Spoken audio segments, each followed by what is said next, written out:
It was a plan, sure, but not mine. Not by a long shot. It had been a brutal affair, listening to the world die, listening to constant wind and crying out, the burning heat of flames and apocalyptic sirens. Now don't get me wrong.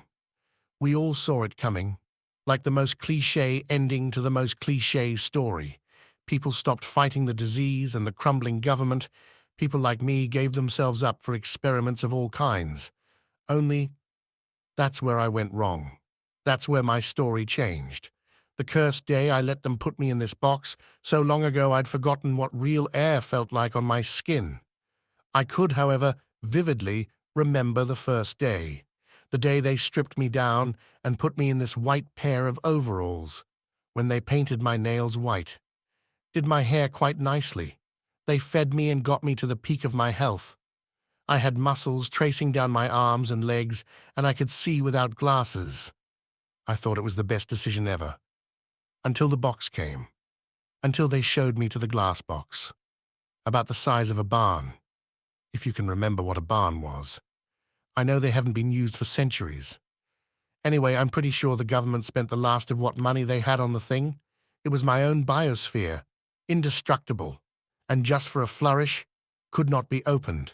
Not by a natural disaster, or a human, or a sledgehammer, not by emotion either. Or so they thought. Oh, how many days I spent sobbing, clawing at the wall as they took their daily observation notes. I forgot what other voices sounded like, what anything sounded like. I had food and water and a bed and 4 books. That was my life. Every day they came and observed, injected the air with things. Maybe they found entertainment in my slow onset of insanity. At the time, all those years, I thought that was the experiment. See how fast someone could lose their mind. Well, boy, was I dead wrong. You see, all it took was the world ending for me to figure the whole thing out. I was a pawn. I was some sort of punished criminal. Maybe both. All I know is that I've been walking around this town, or what's left of it, for a day now. And I have concluded one simple thing. I am the last standing person on this earth. Well, I shouldn't say last. I'm pretty sure he's alive too. I got the paper from inside one of the logs they kept about me. And let me tell you, the satisfaction of rooting through their stuff, now that they are all, well, dead, is quite gratifying. Anyway, I saw this alarming entry that has deeply unsettled me. Turns out I'm not the only person they put in the glass box.